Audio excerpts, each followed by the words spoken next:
looking at Retatrutide, the triple G. Though the thing about the difference between glucagon and the other earlier acting GLP-1s is this additional receptor, the glucagon. Semaglutide is your GLP-1, tirzepatide opens up the GIP. For GLP and GIP, they're pretty similar. Now, Retatrutide, the third receptor that it's hitting is very different. And so we have to understand that it's not the same sort of transition that we noticed from Sema to TERS. From TERS to Reta, it's a little bit different. We are incorporating the glucagon receptor. And glucagon is kind of like the Lex Luthor to Superman here. Glucagon counters insulin, and they both allow for smooth stability in your blood sugar. The fact that we now have something that can trigger that, it's really exciting. What are your thoughts around the affordability of this and the accessibility of this peptide, or do you even know? I think it's This is the topic that everybody wants to hear about right now.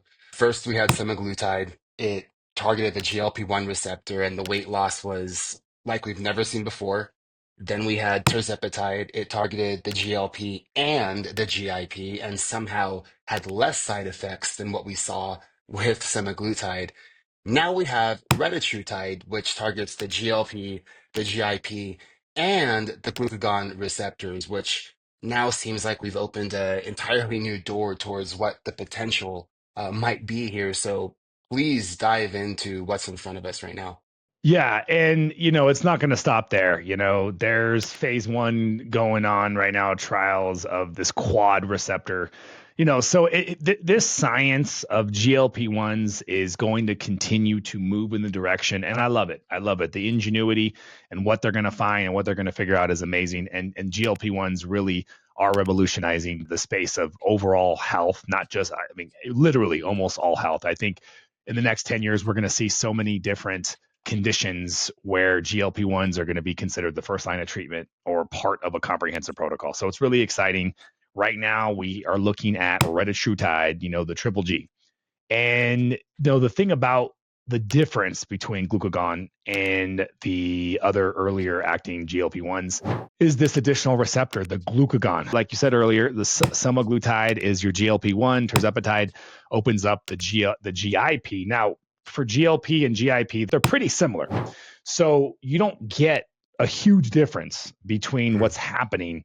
Couple subtle differences. One cool aspect of tirzepatide, and this was actually more recent research looking at fat cells. Specifically, there are GIP receptors on the surface of fat cells, which there are no GLP-1 receptors. Therefore, there are activation on these surfaces of these fat cells, and that leads to more fatty mobilization. And that's probably why tirzepatide has better results, which is freaking amazing. Now, retatrutide, the third receptor that it's hitting is very different.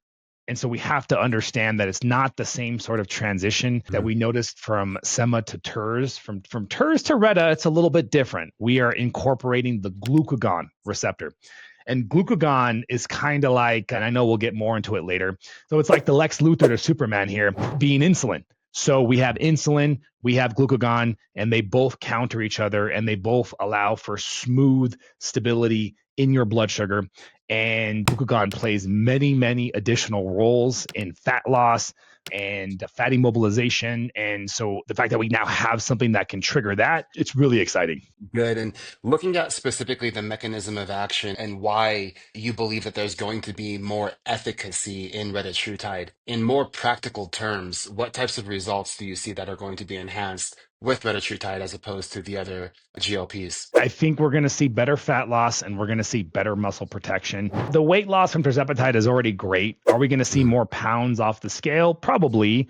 But I think we're going to see a better shift in the ratio, which is what we ultimately want, because that is a much better indicator of metabolic health improvement. The weight can go down and you're always going to get some amount of metabolic improvement, almost always, although there's certainly cases where the metabolic health doesn't really improve much at all if you're losing mostly muscle. But for most people, taking GLP-1s, losing weight, even the ones doing the worst sort of scenario, no weight training, not eating enough protein, they're at least getting a lot of fat loss, probably some visceral alongside a lot of muscle mass, not optimal for sure. But with retatrutide, because we are stimulating lipolysis directly. Remember, glucagon is raised when you're fasting, when you're not eating. It does the opposite. It's increasing blood sugar levels when it's low. So we have something that mimics fasting and which increases ketone production. And so this is metabolic flexibility. This is muscle preservation, one Yeah. component of it for sure. So it's really exciting. Yeah, looking at muscle sparing weight loss, I think that's something that cannot be overstated. When you look at this massive amount of weight loss, and you're no stranger to the relationship between the amount of muscle that you have and where your basal metabolic rate lies, that parallel is there.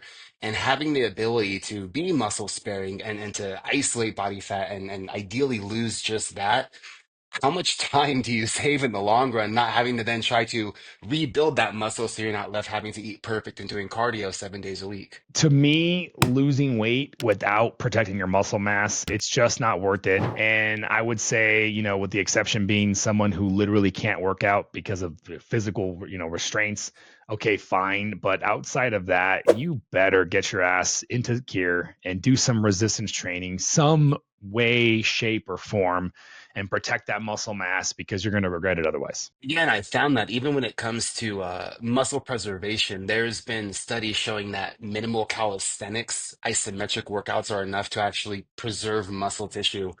And even talking about these GLPs, did you know that this year is going to be the first year in modern American history that obesity did not go up? Yeah, it's interesting, right? I think like anything, you look at a graph and there's always going to be periods of time where it doesn't elevate, but the trend is still massively up. We'll see. I mean, I hope this is a trend in the other direction, but I got to be honest, I don't see it yet. I don't think we're there yet. You had the introduction of a drug that was delivered to the masses. And so this is, I'm sure, the initial change on the graph. The question is going to be the long-term implications, of course. But let's get to the safety concerns, because one of the things that seems to be popping up over and over again with questions on safety is what the hell is going on with the cardiac function, the effect on the heart. Is there any rhyme or reason or any real reason to be skeptical or to believe that this actually might be risky from a cardiac perspective? Well, I think absolutely because we're talking about something that's not through phase 3 clinical trials. So there's just not enough people that we've done the studies on. They did a nice, I think it was like 338 people in this phase 2 trial. And to be clear, a very small number of people actually had some heart issues happen, and only one was considered serious. And so the rest of them were what we call supraventricular tachycardia, which is essentially like an increase in heart rate at certain parts of the heart. This is almost never fatal. And these instances were mild to moderate at worst. And given that there's a total of 330 ish people, 4% had adverse events. We're talking about the tachycardia here, the increase in the heart rate, which I'm not Mhm. downplaying. That's definitely something that we need to, obviously, they're continuing to study it in phase 3. It gives us a better idea of who maybe shouldn't take this medication. I do think there's a little bit of an additional pool of people that shouldn't possibly take retatrutide that are fine to take semaglutide or Zepatide because like I said earlier, glucagon is definitely another beast. I think it's a little bit more of an upper. It's not really upper, but I'll explain that when we get into glucagon later, I would imagine. But it's definitely more stimulatory for sure. And we see it here. But when you look at the size of the study and the fact that we're talking about less than 4% of people, I mean, you never get the exact numbers from these studies, but Mhm. my guess would be probably 3 to 6 people. One case of a more adverse event, specifically a QT prolongation of the heart rhythm. So this is essentially when there's an increase in the time span between that QT interval, which is the time between the heart contracting and the heart relaxing. So big deal for sure. And it looks like they identified likely that it was related to the individual patient that was also on Zofran. Understandably so, taking Yeah. Zofran with GLP-1s, and they think it has to do with the combination of both. So, again, this is why it's phase 2 and it's not phase 3. But overall, we're looking at a family of medications that we know are, relatively speaking, very safe and very well studied. And so it's not too far fetched and out the realm to continue to think that you're going to see more and more safety. But yes, each one, especially like this, adding this additional set of receptor being glucagon, what we need to know about it is important. And Mhm. absolutely, because it hasn't passed phase 3. I think any phase 3 approved medication, when available, should always be the option first. Depending on when you guys are watching this, yesterday, the day we're filming this is the day that the FDA made real the fact that they are standing to their position that tirzepatide is no longer in a shortage. So access to compounded tirzepatide is finito, is donezo. They gave a grace period till February. So many people are going to be scrambling because many people are pretty dependent on compounded tirzepatide because in no world will they ever afford $1,000 to $1,500 for Zepbound or Mounjaro. And Hmm. the side effect profile is so much better. So we brought it in so that we can get some comfort with it, so we can get some experience, and we being my providers, not me, because they do the prescriptions. But I like to study this stuff. I'm a nerd. I Hmm. like to nerd out and really understand, because when I coach them on lifestyle, I got to have an understanding too as well. And then I meet with my providers and we do this sort of stuff every day. But I think if it were the only option to an obese individual and we encourage them on the lower dosing side, I think people are freaking out for no reason. Okay, well, you did allude to potential concern, if you want to call it that, number two, which is the lack of FDA approval currently. And I do feel the lines get blurred very often when we're looking at the differences between a pharmacological prescription drug versus something like a peptide, especially when you have the advent of, let's say, semaglutide versus Ozempic. Let's clear the waters there a little bit and try to delineate what this really is, specifically retatrutide. Yeah, I mean, it's a peptide. It's a modified peptide, right? So I did a podcast about this, and we talked for a while, Hmm. quite a length, one of my mentors, about this very topic, peptides versus hormones versus medications. Fundamentally, what's the difference? And when you really get into it, we needed a scientist actually to jump in and chime for us because, man, it sometimes they're used interchangeably. Like in physiology textbooks, incretins are peptide hormones. Are they a hormone? No, they're a peptide. Either way, we can go on and on about the differences between a peptide and a hormone. I think that's very different than what we're talking about. I think it's safe to put a peptide and a hormone in one category versus medications, which are completely foreign to the body and to a certain degree always provide some amount of toxicity. Depends on what your definition of toxicity is. Hmm. Certain established definitions would say that's not true. There's plenty untoxic levels. Well, if your definition of toxicity has to be toxic enough, well, then fine, right? Hmm. But from a holistic and functional standpoint, the bar is very different. And anything that can create irritation, whether it's maybe measurable or not, is still noticed and understood very well in a functional space. And we know and have observed by removing these things and removing these irritants, maybe individual ones are not so problematic, but the combination of many Hmm. exceed a certain threshold. And for example, gut health improves dramatically when people stop taking non-steroidal anti-inflammatories, which are quote unquote safe, over the counter pain relieving medications. Yet we know how much it irritates the gut lining and how it can be one of many things and one of many contributing factors leading to leaky gut, a very pro-inflammatory condition. So again, people are freaking out for no big deal, watching some TikToks, and I think getting a little ahead of themselves. These compounding pharmacies, as long as they're registered with the FDA, they have that stamp called 503A or 503B. That's what we're talking about here. We're talking about retatrutide coming from 503A, 503B sources. This is very, very different, guys. Just to be clear, you don't want to do research peptides. And I think a lot of retatrutide is going to be, it was already in circulation and people are using them from these research peptide black market sources, which are very dangerous and very concerning to me. And so you should stay the hell away from that. But if you're getting them from a licensed healthcare practitioner that understands it, they're coming from a 503A pharmacy, I have much less to have concern with. And again, the final piece I'm going to say is they're always recommending tirzepatide and semaglutide and other GLP-1s before retatrutide. Retatrutide, we honestly haven't come to any situation where we've had to actually say, you need this because tirzepatide is still available. What's going to happen once tirzepatide's grace period is over? Then we're going to have a conversation with the patient that says, okay, you got semaglutide, cagrilintide. So can you tolerate those? Okay, you can't. All right, well, this is it. Or we can try to beat your obesity with nothing, with no GLP-1. Hmm. And I think most people at that situation, if they actually considered that variable, what's better for the patient, or if you were that patient, what would you want to do? I think the provider practicing good medicine and thinking about what's worse, the potential risk of retatrutide, using microdosing protocols, by the way, comparing that to staying obese or trying to beat your obesity when that individual has failed for the past 10, 15, 20 years. I think it's pretty comfortable decision there to go with the retatrutide, despite maybe an understandably and arguably slightly increased risk compared to, say, semaglutide or tirzepatide. I'm glad we started, and I wanted to, with potential drawbacks, potential negatives, any health concerns, because I really want to paint an appropriate picture and uncover any biases, because I do now want to have an effective transition into the fact that in clinical trials, this stuff is showing a 24% reduction in weight. I mean, that's a fourth of a person, my man. For anyone who understands weight loss, that's a ton. I mean, it's a lot. It's indescribable. And what factors do you think are contributing to this level of results? Remember, these people are not being confined to spaces where they're being forced to wake up at 5:30 in the morning and go to the gym, right? So what is it about this activation of glucagon that's causing such radical change? Let's just start with like what glucagon is. So glucagon, in my attempt to be funny earlier, contrasting Batman and maybe Superman, but the glucagon counters insulin. Okay. We know insulin drives glucose and protein and fat out of the blood into the cells. It's storing. It's driving the sugar levels down.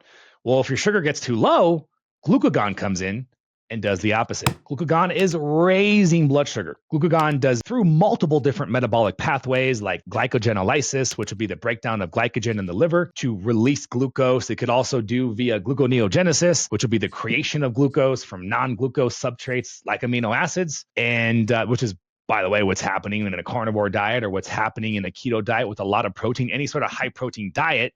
You're not using all that protein because you can only use so much protein for repair of tissue and muscles. The rest of it's just being converted to energy via gluconeogenesis, which is a very metabolically costly, like it's not efficient to take the calories from amino acids and convert it into glucose.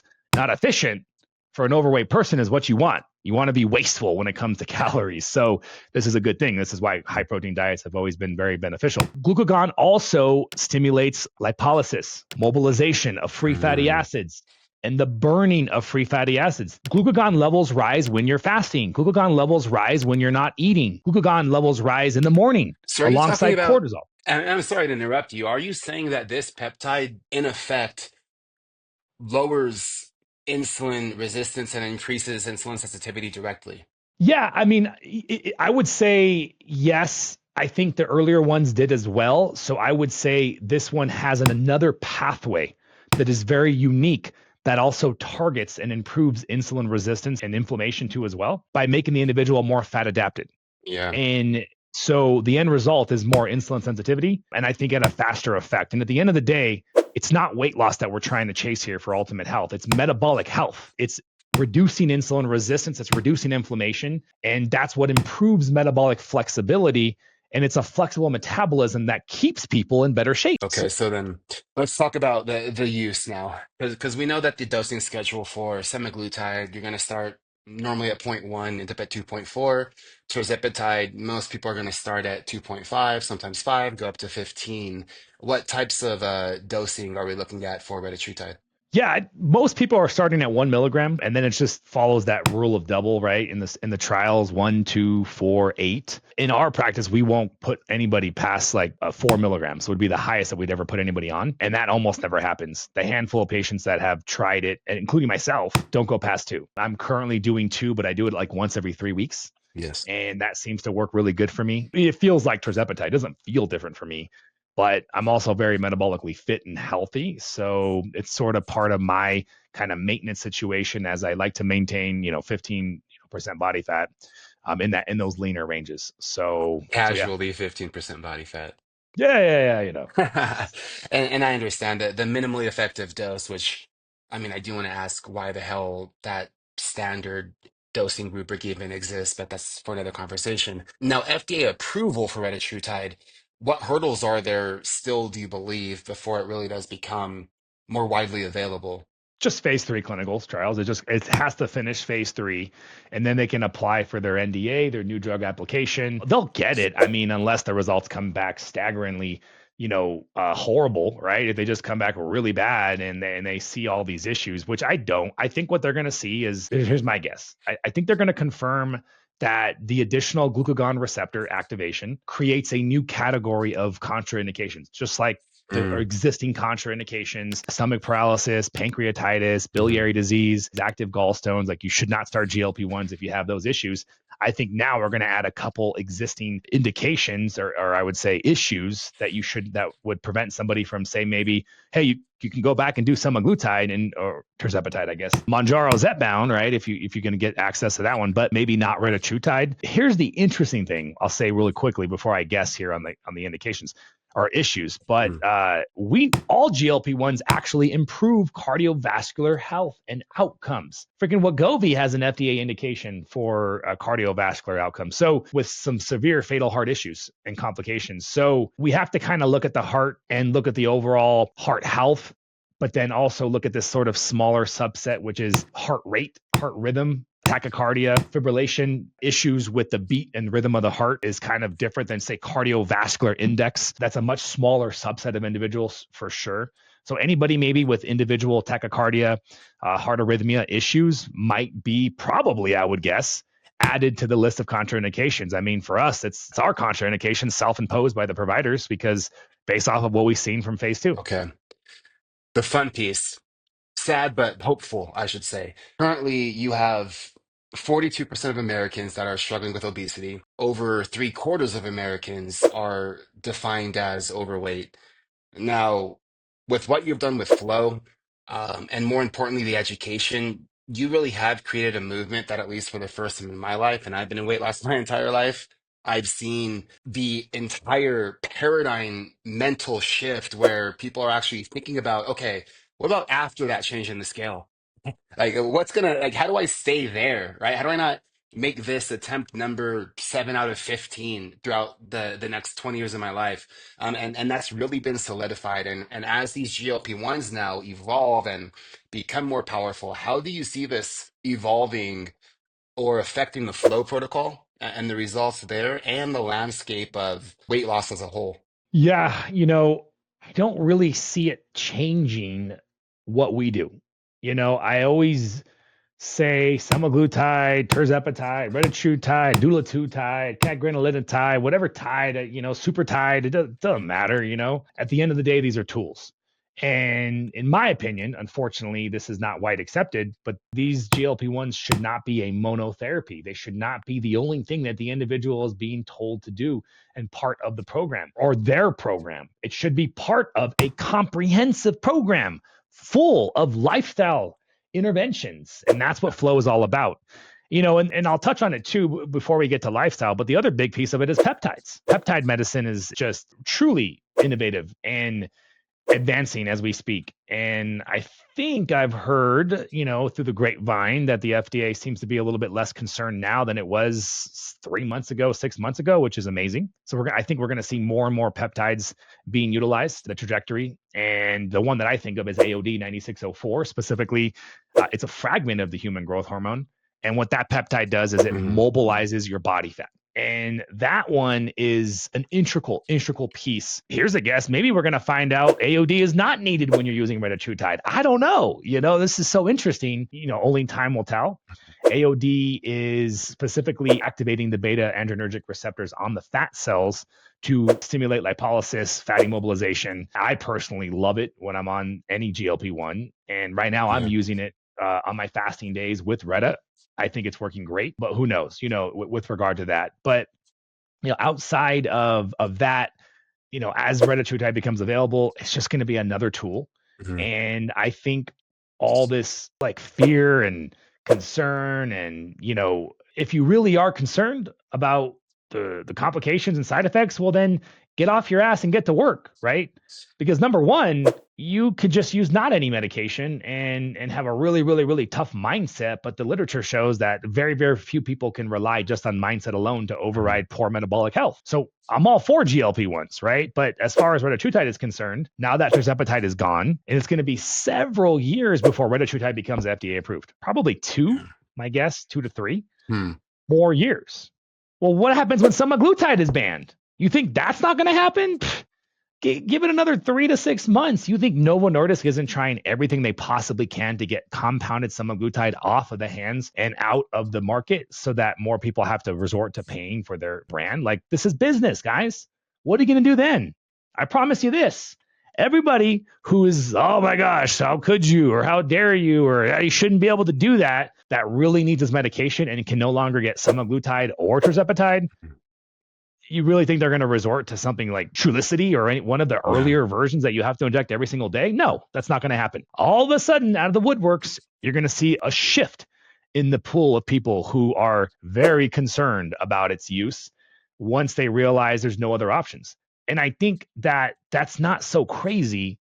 When, again, the practice of medicine is supposed to be looking at the patient's individual situation and scenario, and what are the risks of said medication or treatment option, and what are the risks and complications Mhm. of not doing said treatment, right? Comparing the risk of not using it versus using it. The class of GLP-1s, what we can see so far from phase 2, using microdosing, I'm just not worried. And I think the consensus will sort of shift in that direction, but we'll see. Like I said, we always adapt.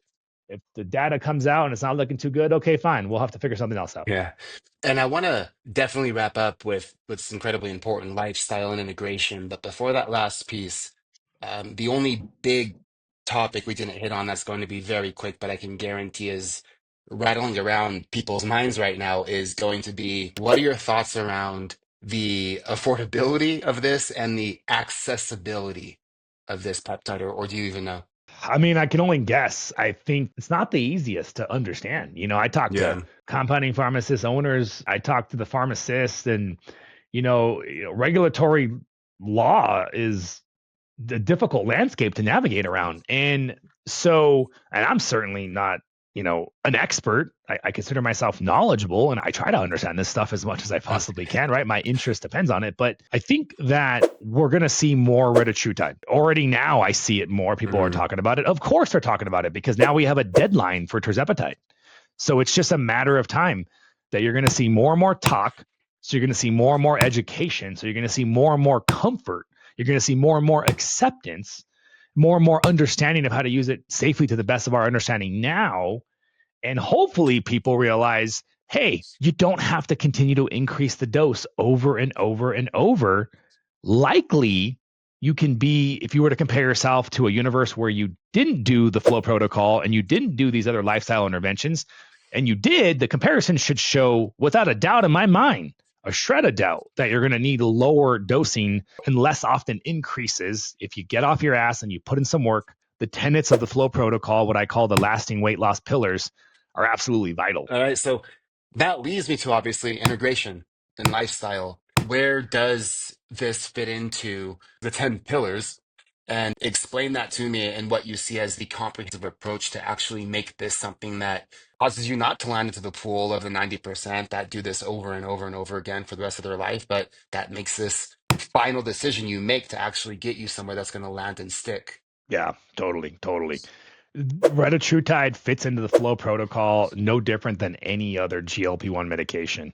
Again, semaglutide, tirzepatide, retatrutide, super duper duper duper tide. It doesn't matter that was a lot of Tied super with dupers, but bleach, right? yeah, right. Tied with bleach, hopefully not tied with bleach, but it's a tool to allow you to implement lifestyle changes. At the end of the day, the safest way, in not my opinion, the most effective way for permanent resolution, permanent maintenance of weight is permanent maintenance of metabolic health. Permanent maintenance of a metabolic health is permanent changes in your lifestyle, meaning doing the things that improve metabolic health regularly and not doing the things that are harmful to metabolic health to the least of your ability, not at all, or as reduce it as much as possible. And so that's going to be the best case, the best medicine, the best solution. But there's a big but there.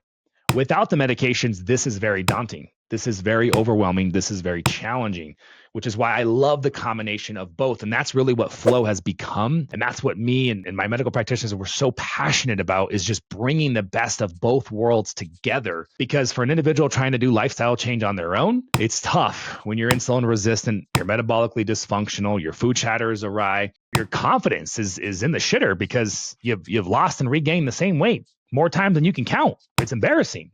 You feel like a failure. Mm-hmm. And then you've been led to believe it's your fault for the past freaking 20 years, 30 years. And so, it's bullshit and it's defeating. It's inflating. And as somebody who has lived this myself for about 8 years after I first lost over 100 pounds when I was 16 and having to struggle with weight at a young age, I think is even harder than struggling with weight at an older age. Because, I'll just be vulnerable here. I had no confidence in myself as an individual. I felt like, my weight made me feel like less of a person. I didn't even feel like a valued person. I didn't even love myself. Sadly, that was the motivation that drove me to make the change. And, certainly not the type of motivation that I would recommend for someone else. Self-love is a better place to start from, but at least I took that lack of self-love and I was like, I want to be loved, and, yada, yada, yada. So I think that to summarize what we do as a whole, my providers, we incorporate microdosing protocols of whatever GLP-1 we need to, alongside the necessary peptides, AOD being a big one, but different peptides for different use cases, and then encompassing the flow protocol, the 10 pillars for enhancing the results, also for staying on a lower dose, because if you're doing lifestyle, then you won't have to increase your dose as often. And then most importantly, when we get them to their goal, because there's so much lifestyle improvement, they actually have stability. They have a base where they can start to decrease their dose and they're stable. Like they're not rebounding and regaining, because if you just do the medication or very little lifestyle, well, what do you think is going to happen when you naturally decrease the medication? It's pretty common sense what's going to happen. And so what we're achieving is that weight maintenance with either microdosing. So one scenario is maintain your weight for the rest of your life with microdosing. Or if you strive to do even more and you want to wean off of it entirely, that's up to the patient. That's how we operate. That's how I operate as a coach. Like, what do you want to do? You want to get to a lower dose? Are you thinking that far with your goal? Some people are like, Dr. Jones, I can't even talk about that. Can you just get me not fat anymore? I just do not want to be fat anymore. I do not want to be overweight anymore. That's where I want to start. And I go, okay, cool. We'll talk about these things later. I plant a seed in their head, microdosing, weaning off, yada, yada, yada. I work with the patient where they're at. Everybody's different. Everybody has a different mindset, a different starting point, a different stress level, and they need to be catered to and treated at an appropriate level. I always try to be the coach that tells you what you need to hear, not what you may want to hear in the short term, because you came here for a reason. You came here for a product, not to be coddled. I'm all for making life easier. That's what I try to do with this protocol, is I try to make it as easy as I possibly can. But easy is relative. I would not say permanent lifestyle change is easy. No, I would not say that at all. It's got to be hard. It's going to be tough. And the sooner you embrace that, the sooner you accept that, the faster you're going to get there. For anybody doing this, you got to stop looking for the easy way out. This is going to be tough. This is going to be work. Like, how many times in your life have you done tough work, right? We've done it before. It's not like you've never done tough work. Some of you, maybe you trust fund babies or whatever, but for everybody else, like, you've done tough work. You just have to put this in as much priority as you would the other necessities of your life. How many of you guys get up and get your ass to work every day because damn well, as much as you might hate that, you got a roof that you want to put over your head and over your family and your kids, and you got bills to pay for. Like, you drag your feet and do those things, but yet it's so easy to push this to the side until the doctor and who is knocking on your door, metaphorically speaking, because your health is declining rapidly, and now you're scared. Well, you don't need to wait that long. So I know I went off on a long tangent there and I haven't even gotten to the pillars, but that's sort of my big summary of what we do. We do that specifically by embracing the 10 pillars. I'm just going to list them off: eating less processed foods, eating less carbohydrates, lots of fasting, specifically flow fasting, lifting heavy weights, following a good supplement protocol to address micronutrient deficiencies, reducing inflammation, addressing any hormonal issues, optimizing your stress levels and sleep, and finally, mindset training. I incorporate mindset all the time in my community because the end result, the ability to maintain your weight for the future, is a combination of your mental toughness increasing and your barrier being your body, because your body is the one that's giving you these signals and these frustrations when you're trying to lose weight and your body's like, no, I'm not going to lose weight. It's like, oh shit, like, what's going on here, right? I got to try harder. Well, there's a net effect between mind versus body. If I can make the mind tougher and I can make the body easier to deal with, that to me is the successful strategy. It's done me well and the thousands of people that I've helped so far. So that's what we do. That's what the flow is all about. Damn, man. This is normally the moment when I say, all right, that was great. Talk to you later. But I will just say that you've kind of relit that fire, and anyone listening, take it from me, someone who's also done this my entire life, not selling you anything, not telling you to sign up for anything, but I am telling you 100%, just do some damn homework. Look into permanent implications, look into fasting, look into what you can actually do and how easy it can be accomplished without as much effort as you would think, not even close. Because right now we are facing a moment in time where it legitimately is easier, when done correctly, to see permanent weight loss. And it's damn exciting. It really is. It for sure is. We'll see you later, buddy. See you later.